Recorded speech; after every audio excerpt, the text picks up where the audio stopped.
a member of the Oklahoma National Guard, the Air Guard, and also a veteran as a Marine as well, and a lawyer. He just really Wow. got great credentials and just a great guy. I've had the opportunity to work with him for the past several years since he came into the legislature, and he's just a top-notch guy, and we're fortunate to have him in the legislature. And so I'll introduce him now. Good morning, Chris. Welcome to the program. Hey, good morning, Mr. Pro Tem. How are you this morning? Well, I'm here. I'm awake. We're just discussing how late you can sleep in nowadays, and Harold said 12:30, no problem, right? No, I do that all the time. Half the day gone. So you're activated, right? Tell us what that means. Well, a few weeks ago, the governor started activating certain elements of the Oklahoma National Guard. We're up to about 375. I came on board about 2 weeks ago. I'm a JAG, a Judge Advocate General. I served about 9 years in the Marine Corps in the same capacity, and then I was in the West Virginia and now moved back home to the Oklahoma National Guard. And so I'm at the Joint Operations Center helping to manage all the projects that the National Guard is involved in around the entire state. So I understand, are right there with the governor most of the time. Is that kind of part of your duty? The governor's here almost every day, unless he's out in other parts of the state. He was in Medill the other day, was not here because of the tornadoes. But every day he's here. We do a briefing at the end of the day to see the status of where we are throughout the state and to see where the National Guard can help the citizens of Oklahoma, take care of what they need. So does that conflict any with your job as a state rep? Do you have to go back and forth? I know you were in a meeting yesterday with me relating to the leadership of the House. So is there any kind of a conflict there? There really is no conflict, not in spacing, because I'm 5 minutes away from the Capitol from where I'm at. I spend enough time up here in my duty status and take care of what I need to do. But the other piece to that is in my role as a state legislator, I'm obviously a state employee, but in my role in the National Guard, I'm activated in a federal status that falls under the jurisdiction of the state. So it's a unique circumstance, and there are actually laws on the books. There's been a state question that was passed a couple of cycles ago, which protected those of us who serve in a military capacity but still can serve in a elected capacity as well. So you're chairman of the Judiciary Committee, which is a pretty big job. How many bills did you have in your committee this year? We had close to 300 bills on the House side. Not that many on the Senate. Once they went to the Senate, it is difficult because everyone wants their bill heard. I heard probably 50 of those 300 bills. Miraculously, there was a lot of Representative Harold Wright bills that did get heard in my committee. I have no idea why, but so that's tough. I mean, it's probably the most active committee, most difficult, I think, in the legislature, simply because there's so much legal ease involved in that. I think I present a bill in judiciary every year since I've been in the legislature, so I've really gotten an awakening to some extent of what that involves. Well, if it involves the law, it can go in judiciary. It's a pretty low bar. So I get a mixed bag of everything you could possibly imagine. And the committee is made up. We don't have as many attorneys in the legislature anymore, but the committee is my vice chair is actually a retired a school administrator. But we have several attorneys, but we also have some really sharp business people, and so as the committee should do, they hold people accountable to the substance of their bills. Well, it sounds like you've got a busy plate. So if I want the speed limit raised, I need to call you, is what you're saying. You're in charge of all of that.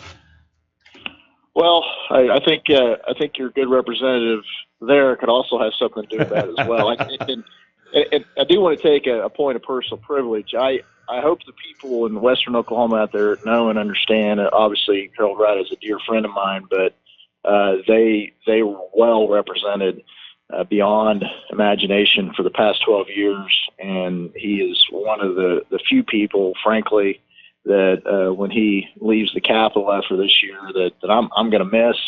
And I don't know that people really understand the day-to-day, what he does and the impact he's had on not only Western Oklahoma, but the entire state.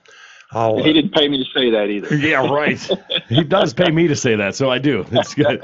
Hey, gentlemen, we're going to take a break. Tomorrow, though, the state of Oklahoma officially reopens, right? Or at least some of it. And we're going to talk about that, kind of your thoughts, and we'll talk about all the kind of what goes with it. And then I have a question for you guys about employment, about if you have an employee that doesn't feel comfortable going back to work, are they able to go back to work, or do they have to stay home, or can they still continue to collect unemployment? Does the employer have to fire them? And I don't know if you guys have those answers, but that one's been bothering me, and I thought I'd ask you guys. That's a good question. We'll talk about it. Yeah, absolutely. Conversation Corner is brought to us by Loose Hills Roadhouse. Today is the last day for this special. 2 burgers, 2 fries, only $10. Coyote Country 95.5 with Van and John. You keep us informed, entertained. You're my go-to channel, so thank you for everything. I appreciate all y'all do. The new Van and John show on the Coyote. ASAP General Stores wants to help you solve a lot of the problems you may be faced with during this hard time, like helping you save up to 25 cents per gallon on your gas by using the Phillips 66 app on your phone.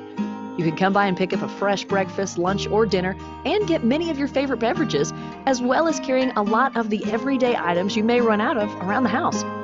ASAP General Stores in Weatherford, Clinton, Hinton, and Thomas are open and ready to serve you and your family. Get there ASAP.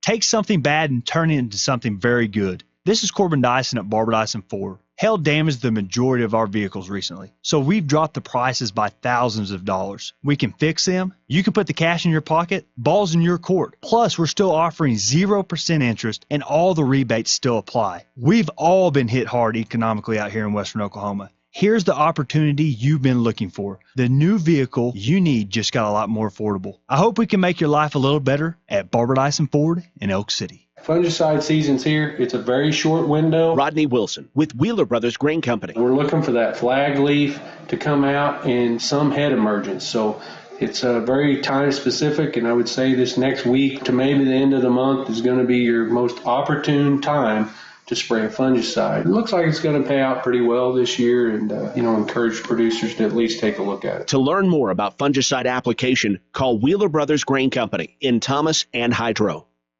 Hi, I'm David Tautfest with Tautfest Home Design Center. Today it's more important than ever to stick together as a community and do our part. While we remain open as an essential business, we're also providing ways to shop safely in store, online, or by phone. And for the remainder of April, we're providing tax relief. You pay just what's on the tag for mattresses, furniture, and appliances. Tautfest Home Design Center, serving Western Oklahoma for 74 years in downtown Weatherford. You know how proud we are to hear Made in Oklahoma. Well, Notopia Nuts and More in Hydro is proud of their Made in Oklahoma products. Sweet garlic dill pickles, cashews, pecan clusters, brittle, pralines, chocolate of many kinds, along with Made in Oklahoma salsas and relishes. They also have 5 varieties of Oklahoma peanuts. When buying something for someone or yourself, make it special. Make it something made in Oklahoma at Notopia Nuts and More. Inside Deer Creek Market, Hydro. It's worth the short drive. There's a lot going on in the world right now, but getting your tax refund is as important as ever. H&R Block is here to help you safely get your taxes done. Just drop off your documents at H&R Block and a tax pro will do the rest. Call your local H&R Block office today. This is Ryan Willis in Weatherford, Tanya Willis in Clinton, and Carissa Willis in Elk City in your locally owned H&R Block offices. Walk in, make an appointment, or drop off your docs and we'll tackle your taxes while you're away. Susie Save-A-Lot here. There's always great savings at Save-A-Lot in Weatherford. Get 15 ounces of pinto or black beans for only 69 cents. Guacamole seasoning mix is just 59 cents. And avocados are only $2.99 each. Please don't get bogged down in long lines. Shop at Save-A-Lot where it's easy, quicker, and safer. They offer curbside service for the elderly. And for updated prices and availability, check out at SAL Weatherford OK on Facebook today. Save-A-Lot. All at Washington and Main in the Weatherford Shopping Center. 95.5 with Van and John. 8:29, it's Conversation Corner brought to us by Loose Hills Roadhouse. Once again, 2 burgers, 2 fries, only $10. Take advantage of that deal. Curbside delivery for you there. We have State Representative Harold Wright on the here in the studio with us. And also, State Rep Alex, but that was somebody else, sorry. State Rep Chris Kennedy joining us as well. Sorry about that. I get these people mixed up. A lot of guests today. So we're going, first of all, I just want to say we're going back to work on Monday in the legislature. We're going to abide by the rules and have social distancing the way that the governor's recommending on the floor of the House. And so we'll be back next week. So. Are you still going to have more than 10 people in a room? Is that? Yeah, there'll be more than 10 people, similar to what, has been being allowed in movie theaters, but the spacing will have to be there. And we've got a plan to keep the spacing on the floor so that we don't have but about half the House members on the floor at a time. Right. No offense to you two guys, but I mean, you guys are known to project when you speak in that room, so you might need to be 10 feet apart just because, I don't need any projectiles coming out. You have to wear face masks? It's very passionate in there, I guess is my point. Yeah. A lot of hot air. Yes. A lot of hot air. There you go. Hey, I did have a question though, and I asked both of you guys kind of before we went on break, and I've this question has come up, and the other company I work for, it's come up for my mother-in-law, it's my sister-in-law said the same question. For example, my sister-in-law she has not left her house in the last 2 months. She won't bring her kids out. We deliver her groceries, we deliver her things, but now her job is opening back up, and she is scared to death to come out of the house. If she was to go to that employer and say, I'm not ready to come back yet, I can't come back yet, does she still qualify for unemployment? Does the employer need to continue to pay her? Or does the employer, should at that point they separate, I guess? Or what are our options or I'm rights? going to let Chris answer that since he's a lawyer. Yeah. He actually works in that kind of law. Both sides, of the employee and the employer. Sure. So, and then I'll give you the easy lawyer answer. It depends. But to unpack that, to unpack it, if there is a law or a temporary law in place, such as executive order, which says a business is to be closed and not essential, then obviously the employer can do nothing because their business is closed and they can't fire their employee. Their employee can apply for unemployment because there's lack of work. They could let them go. Obviously, the business is going to close or they have to downsize, but they're obviously not going to fire them because they're not at work because the business is not open. Right. Now, if the business opens up as this executive order gets lifted, and there's some debate rather with the municipalities and if they still continue to keep businesses closed, there's still a debate there. But if the employer wants the employee to come back, then Oklahoma is an at-will state. If the employee says I'm just not coming back, then the employer has the ability to fire that employee. Now, was that affect their PPP loans? Because that's the other question we run into. Well, it's not, because assuming that employer is going to hire someone else to replace that person, the loan is based upon a percentage of how much you have to pay for overhead, most importantly, the salaries of your employees. So you would assume that they would hire someone in their place. There is one caveat to that I think is really important. The law still protects employees, even though it's an at-will state, on the basis of a disability. So if you have an employee that is immunocompromised, should not be out, because obviously there are still guidelines to shelter in place, not only on the state level but federally, then that employer could be treading on discriminating against that employee on the basis of their disability. Okay. Then you have an issue. So there's a lot of things that would go into consideration of what you would do. But I think if that business is open and you are a healthy employee, at some point, this has to end, and we all have to go back to work. Because a lot of people, I mean, especially you have those that are on the verge of retirement, that are in that scary age of, we've been telling them that this could end their life very quickly at any moment if they're not careful, and literally not wanting to go into Walmart, not wanting to go back out into public, but yet they're not there yet. They're 2 years away from retirement, or they're just not ready to retire yet, and that's where the disability maybe comes into play. Well, also the age. Remember, the governor is extending the shelter in place for depending on age and any underlying issues. So there's a lot of factors that would go into it. But if you're a young, healthy person and you're just afraid, I think at that point the employer has the option to say, well, I to replace you. So I mean, it's not a real cut and dry answer. That we're in uncharted territory, and I will tell you right now, my colleagues in the legal world are probably going to be filing many petitions on a variety of things to deal with it. But that's the nature of our system. Well, there's some people that just don't have great lungs. I was wondering about that. Like they're asthma. A healthy person, yeah, but they are susceptible. Every time they get sick, it goes right to their lungs type thing. And so I think they're kind of worried about going back to work too. But then we've created this monster. I mean, us as the media, us as the world we're living in, we've created this very big fear monster. I mean, that's what we do. Yeah. And then you could argue by creating that, we've created this atmosphere. Well, and it looks like the percentage of death-related cases against the number of cases is actually, the percentage is going down. At one point it looked like it was close to 3%, and now it's less than 1%, from what they're saying anyway. So part of the reason for that's the denominator, the number of people tested versus the number of people who actually have died from the virus. So it is apparently worse, obviously, than just the regular flu. Plus, many people have been vaccinated against the flu, which helps bring the numbers down. I just feel like you could argue, as someone that's afraid to leave their house, I feel like you could make a legal argument that's allowed. Right well, especially if they got sick, and then what do you do with that? Like I'm the only provider for my family, or whatever. Right.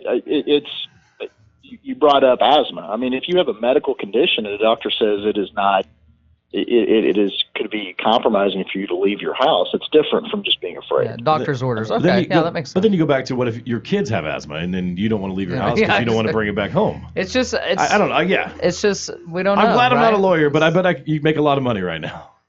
It's the unknown. Well, and another factor that to consider is, and this is going to go forward, this is going to be something that in the media it's going to be discussed in the state of Oklahoma. So the average age of death on coronavirus is 75 in the state of Oklahoma. And what you're going to see in the next 2 weeks is you're going to see the state reopening, but you're also going to see a substantial amount of testing in nursing homes. And so we may see an increase in positives because of what we're trying to do to protect the older population.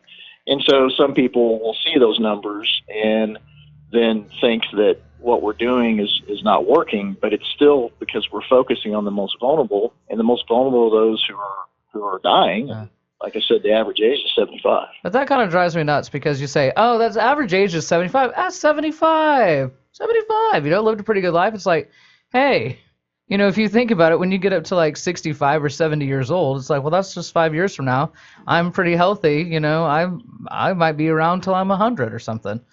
So that's the only thing that I think of. I hear people say that a lot. They'll say, oh, well, it's older people, It's like, well, that's my I will tell you that talking to older people, like I was talking to Woody Sylvester, who's over 100, it doesn't matter how old you are, you really don't want to die. I mean, right. Yeah, exactly. There's this innate desire on the part of all of us to live as long as possible. Yeah. So you can't really take that away from the elderly. It's a tough deal, and particularly for the families that are involved in that. So, well, gentlemen, both sides of the economy, of course, in Oklahoma. Not only that, but the state budget is just crashing beside us. Not only, we talked about this several times with Representative Wright, but we were struggling before with the oil field just going down. Of course, the rumors around Oklahoma right now, Chesapeake fixing to file bankruptcy. And then the coronavirus happens, and then so now on top of that, I guess my question is there a chance we're looking at cuts for next year's budget, or are we really going to try to keep this thing afloat? I think there's a good chance that there'll be some cuts, because it's been overwhelming, and the only figures that we can really use are the figures given to us by the Board of Equalization, and the Tax Commission has a lot to do with those numbers. And so that number has moved from, looking like a break-even situation all the way to, the other day, $1.4 billion difference. And we just don't know. And this makes it worse, too, I think, because of the coronavirus. We don't know how quickly the economy will come back either. So what are your thoughts about that, Chris? Well, it takes leadership. And again, with term limits, we lose people like Harold who have been through the fight before, but it was just 3 years ago where we had a very similar circumstance where we had almost the same amount of a deficit in our state. So it is something we're going to have to consider, but I am confident in the people that I serve with, my friends and colleagues, that we have to. That's what we're elected to do. We'll make the hard decisions. And if you don't want to make the hard decisions, don't put your name on the ballot. But the people that we represent depend on us to make those decisions. They'll be tough, but I anticipate some cuts as well, but I think that they won't, we don't do cookie cutters, so I think we'll look at them across the board and figure out how we protect our core services. Well, that's your question, because you mentioned core services. It's your roads, your prisons, of course, education being number one and being probably, is that, if not the biggest part of your budget, a very large portion. Yeah, it's over half if you count higher ed in that. Right. It's 53% of the budget, somewhere between 51. And you start messing with that budget, you start messing with salaries, you start messing with children's education. That's when I feel like it really gets heated. Yeah, it does. and here's part of the problem. If you've got half the budget is education, if you don't cut education, and I'm talking about primarily Common Ed, which is grades kindergarten through 12, which if you don't cut there, then it really has a negative effect on all the other agencies across the state. So you have to come up with a plan that is fair. But I just feel like, and I'm not saying we were there yet, but I feel like as education-wise, we finally just got to where, as you mentioned, we're competitive now. We're competitive in pay. We're competitive in technology. We're competitive in there's plenty of more growing to go. I just feel like now we're saying we've got to take a couple steps backwards. Well, but the difference now versus 3 years ago when we had this huge deficit is we're in a time of crisis, but in a time of crisis, there is some infusion of federal money. And so I think with the federal money that comes into play, that'll be easier for us to protect our core services. Now, here's the issue. That's for this year. What's going to happen next year and the year after when Harold's sitting at home in his recliner and I'm still up there potentially dealing with this mess? But those are the things we have to consider, is not only this year, but going forward the next 2 or 3 years. Now, if you really think I'm going to sit in my recliner, I think you don't know me very well, which I think you do. So anyway, I won't be doing that for sure. But oh, I know. Hey, I want to thank you for your service, by the way, veteran. You served. Help us in what area? I know you were in the Marines, but what did you do in the Marines, and where did you serve overseas? Sure, I came in the Marine Corps really right after 9/11. I was in law school, had no intention of joining military service, and I found myself directly after graduating law school. I got stationed on the East Coast, and they immediately shipped me back to the West Coast, and I deployed to Iraq. And then whenever I finished my service, I did 9 years. I ultimately deployed once to Iraq, 3 times to Afghanistan, and then several other vacation destinations in the world. Nice and warm places. Sudan and Djibouti and places like that.